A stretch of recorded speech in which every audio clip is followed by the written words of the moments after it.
Oh, welcome to AHA, A Human Among Humans. I have an extraordinary human here.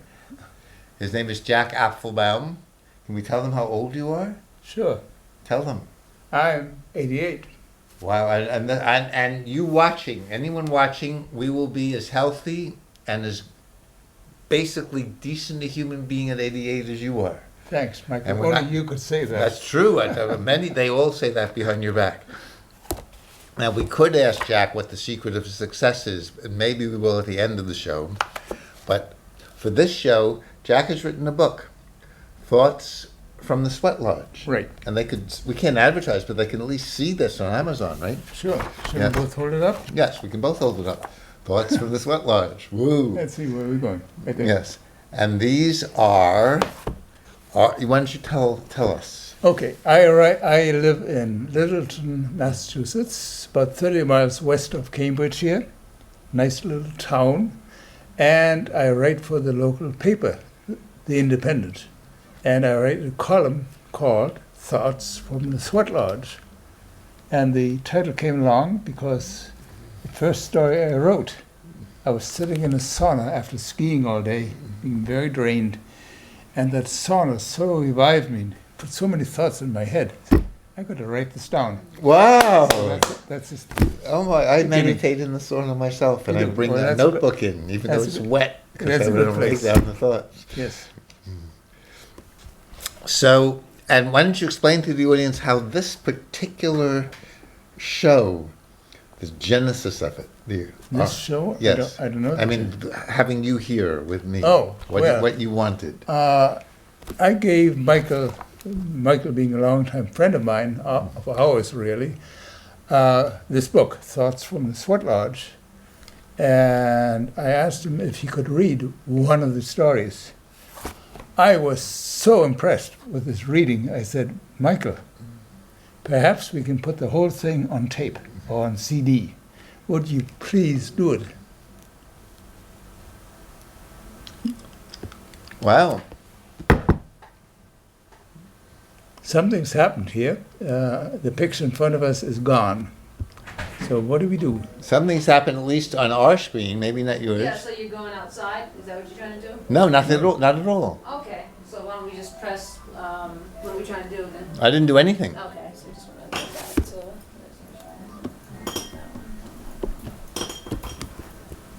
to. Oh.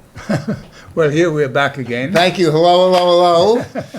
That's so. It's so nice to be on this show with you because it's so informal.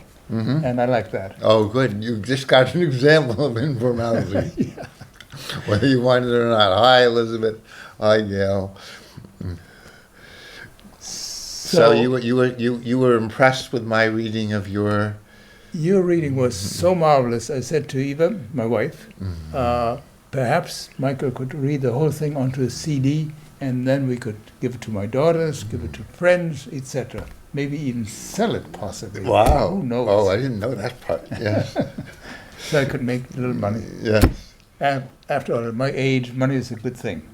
Maybe at your age too. Yes. Oh, yes. Money is a very. It took me a long time to begin to feel that, but that's another show. Okay, we won't talk about Yes. that. So I thought that you, Michael, would read one of my articles because you read so much better than I do.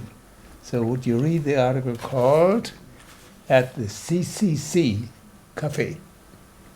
And I said, Yes, what did you say?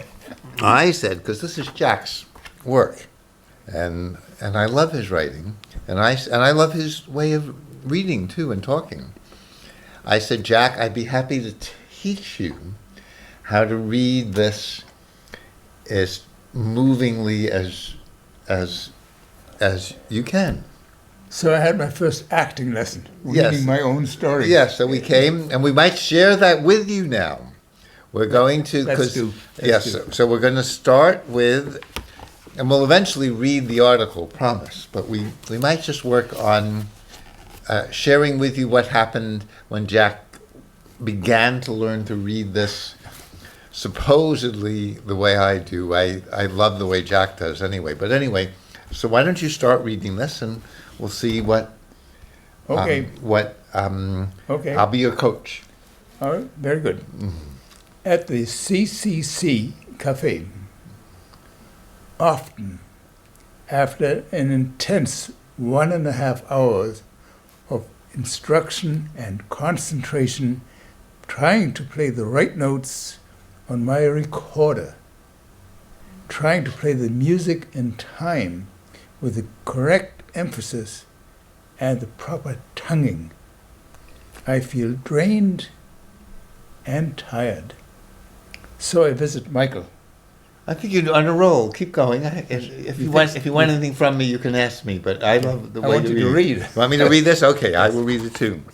Although I love the way you see. This is compare and contrast, like we learned in high school. Let's do. At the CCC Cafe, Okay. often after an intense 1.5 hour of instruction and concentration, trying to play the right notes on my recorder, trying to play the music in time with the correct emphasis and the proper tonguing, I feel drained and tired. So I visit Jack. So what do you think? Well, from my point of view, Yes? I like your reading better than mine. Yes? Well, Because- too bad we can have an instant poll here, because, Let's see. Whom do we ask? yes, The lady next door here? Christina, we could. Christina. Yes. Christina, what do you think? She's not, oh, yes. She likes them both. She likes them both. Oh, Very good. Got thumbs Okay. up from So Christina. we got 2 thumbs up. Yes, the Well, both of us. That's good. Let me go on. Yes, okay. Okay. Michael and I have known each other a long time, and our 20-year difference in age no longer plays a role. Usually, we have lunch in his place and then go for a walk. But this Wednesday, it was raw, rainy, miserable. And Michael had just recently had breakfast, although it was the middle of the day and I was in the mood for eating out. Let's go to Central Square and examine some of the places there. After conveniently parking in back of the supermarket, we walked through the market, then through the CCC Cafe, which I'm told doesn't exist anymore, and onto the street. That place, the CCC Cafe, appeals to me. I said to Michael, as we set out to look at some other coffee places. Soon enough, I found it just as good to go back to the CCC, search for a table, and order a sandwich. The place itself, true to its name, the Clear Conscience Cafe, appealed to me. You take it. Oh, I love the way you're reading it. Okay. We found a table. I'm reading, continuing it? Or Yeah. Continue. Please do. We found a table just looking out on the street, yet able to look at the nearby tables before the window facing Mass Avenue. My name was called for the panini and chicken sandwich, which I had ordered along with my coffee, and the espresso for Michael. Thank you. I was still somewhat perplexed how to respond to 2 ethical situations. One put on my doorstep by a high school student, the other one by a former colleague. As I shared my dilemmas with Michael, we had a chance to observe 2 characters, a man and a woman, right in front of us, right by the window. These 2, plus the young blonde dressed all in black with a bare foot and its red toenail pointing out of the open sandal. She was hard at work, copying some material from a small marked-up book to an even smaller notebook. I noticed she worked exclusively by hand. On the other hand, the 2 by the window were each bent over a laptop, but bent over in such a way that their noses nearly touched. These were lovely noses, Wow. slightly upturned, and beneath them, expressive lips, as well as very deep, dark, expressive eyes above. I said to Michael, "Damn, I wish I had a movie camera along. These make a perfect story setting." We wondered what their conversation was about. We wondered, were they in love? Had they just recently met and were exploring each other in word and gesture? Or were they working on a joint project? We looked at them steadily, enjoying our free movie. Across the street and behind them, a red neon sign gave us a title, Appearances. We had our appearances right there, not super fixed up as the customers of appearances would probably be after visiting there, with hair properly coiffed, eyebrows properly plucked in the best of modern American tradition. That is to make the face look more interesting, more inquisitive, fingernails properly filed and carefully lacquered. The whole works, undoubtedly for a sum proportionate to the outcome. Oh, yes. My concentration on our observees' performance was startled into a new perspective when their lips met in a quick, delicious kiss. At least from my perspective, that is how it looked. Michael had been paying attention to something or someone else, Oh, too bad. so he missed this declaration Yes. and had to take it from me at face value. Oh, my. So they knew each other well enough for that intimate kiss in public. Good enough. But where were they really from? They gave us strong feelings that they were not American-born. She must be from the south of Europe, I said, looking at her profile and her dark complexion. He? Perhaps from a similar background.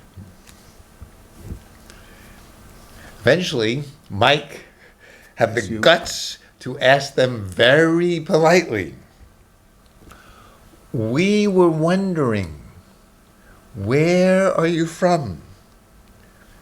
Rather than being put out by this frank approach, they responded with delight.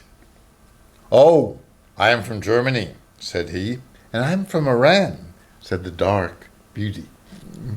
We learned more. He was a doctor, about to return to Europe, where as a German citizen, he can work anywhere in Euroland without passport or other restriction. He looked forward to Berlin or Paris, so would I. Those charming old metropolises, much revived. She, at the moment, was stuck, as her status was altogether not so clear. She loved to go with him, but we could imagine the snags, the formulas that had to be invoked to get past the formal boundaries of nation-states. We wished them luck and took our leave. I wish I could have had a movie camera along to make the beginnings of a film called Appearances. Wow. So how Yeah. does it feel, both reading it here and reading it before when we were learning how to present it? Yeah, it felt really quite good. Except that I find that I didn't know whether to look at the screen, look at you out there, or to look Yes. or to look at you, Michael. Yes. So what's the scheme? I looked at you when you were reading and tried to, since we had just rehearsed it a little bit, look at the screen as much as I could after I saw the words. Yeah, good. So to talk to... Well, this is kind of fun for me. I've never had much occasion to be on the screen like this or to be with a public persona like you, Yes. but it's fun. That's what I am, a public persona. That's why it's called a human among humans. We're trying, we meaning me, to get underneath the persona and discover we're human beings. Not very easy, but with your help, we'll keep No, at it. I don't know if we have time to read another story. What do you think? Well, we have another 10 minutes, We have so we another might 10 just minutes. about be able to do it. I have a story. I have a number of stories I like in this book. I wrote them. I should Well, I'm glad you just like them, yeah. No, but we can not like what we write. This story is in some ways related to the other one because the title says, "A kiss is just a kiss," which is true. Whatever that means. Louis Armstrong wrote the lyrics of this famous melody, and it goes like this. You must remember this. A kiss is just a kiss. A sigh is just a sigh. The fundamental things apply as time flies by. The title of this old song, As Time Goes By, runs through my mind at various times, especially around the holidays when hugs and kisses proliferate. So this one we didn't rehearse, so I'm very interested in seeing what happens. Let's see. Now it is true that a kiss is just a kiss, but they, the kisses that is, come in such a wonderful variety. I thought I would devote this post-Thanksgiving column to this unusually delightful topic. I do this especially so since, with the exception of 2 male guests, the 10-person Thanksgiving dinner was primarily a female affair, and most of my most wonderful women were there, starting, of course, with my wife, Eva, my soulmate, planner extraordinaire, mountain climber, long-distance canoeist, 3 weeks on the Fulton chain, mediator, meditator, artist, and so forth. Also seated around the table were 3 daughters, a Ukrainian girlfriend of my granddaughter's, and her non-English speaking mother. The after-dinner conversation proceeded in the way of most such, when the wine, food, and other goodies have reached a certain level of contentment. My youngest daughter had thought ever so wonderfully that with Eva having recently learned that her lymphoma was in a recession, we could and should find some specific moments to give thanks for the special occasion. And so we did. And there, among the thanks, came the topic of hugs. Yes, hugs. Now, hugs are among the pleasant moments when people say hello or goodbye, but even there, variations are certain to set in. And then, much to my surprise, one daughter thought I didn't like to hug. Dad was brought up cold. Ah, what a shock! Indeed. And then I exclaimed, but it always felt like you didn't want to hug. Wow!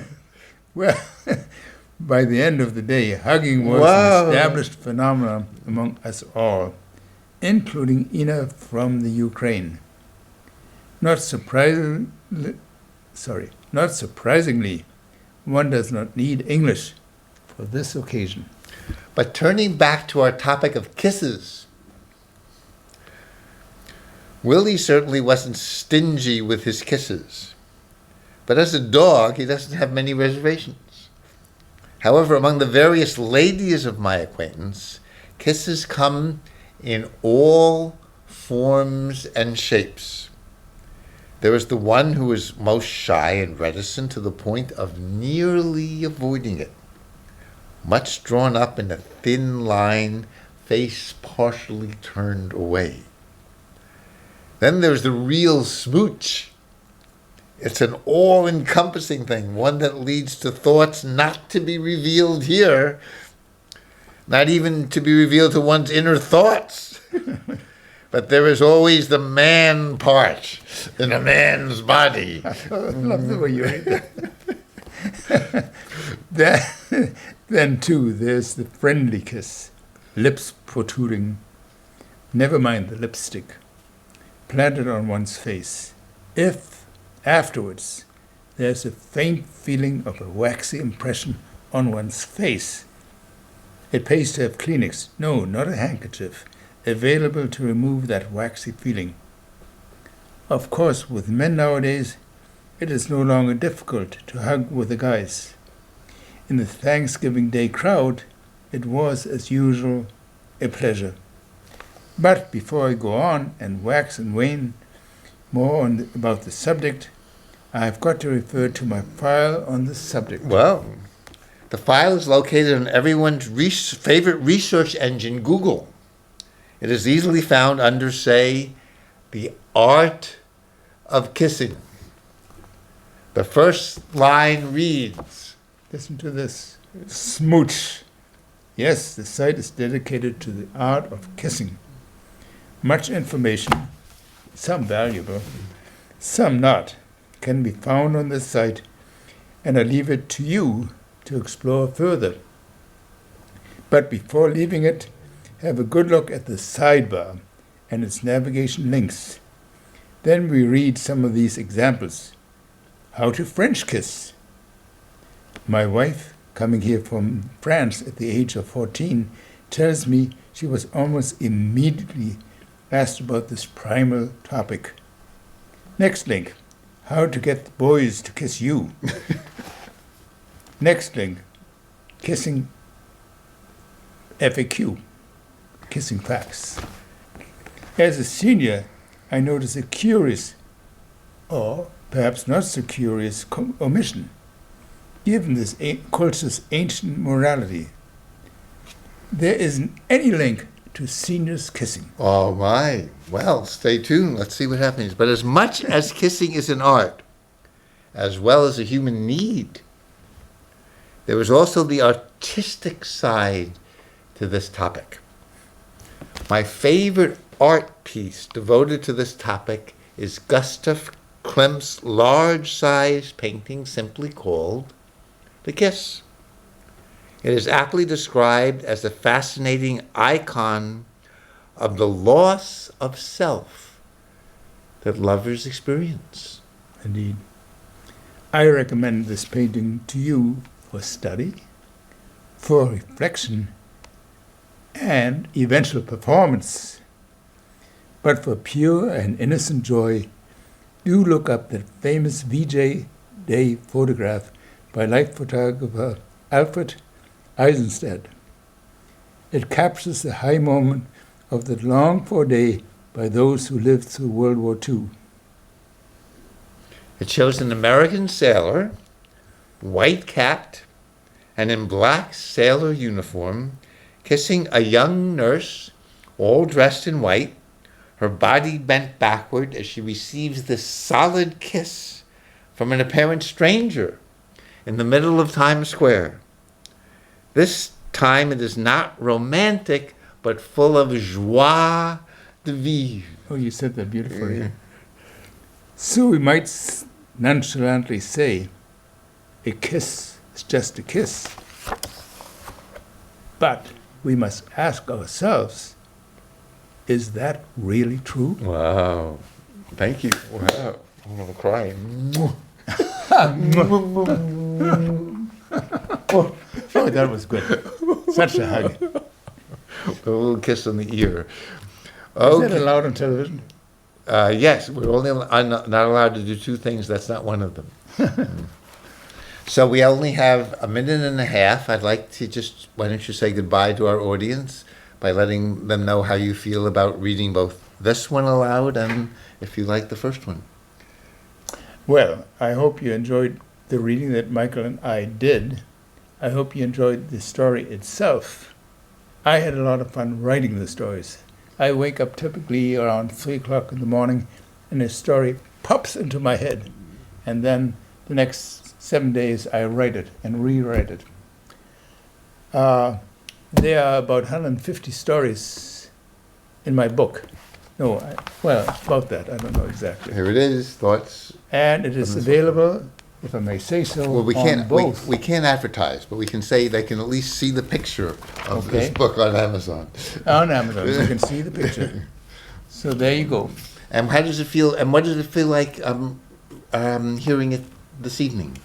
Well, I like the way you read, and I liked responding to you. So it was an enjoyable performance, And did you enjoy the way you read? Did it feel? mostly. Oh, good. I didn't like it when I stumbled. Oh, but other than that, you liked it. Yes. And did you have different feelings about, especially about, let's say, a kiss? We only have 15 seconds, so we might as well kiss our audience goodbye. Goodbye. You're a great audience out there. I hope They to hear are. from you. They are. We have a lovely lady, Christina, in the Yeah, that's it. room there. Okay, yes. and she Oh is. my. Yeah, she's lovely to hug too. Okay.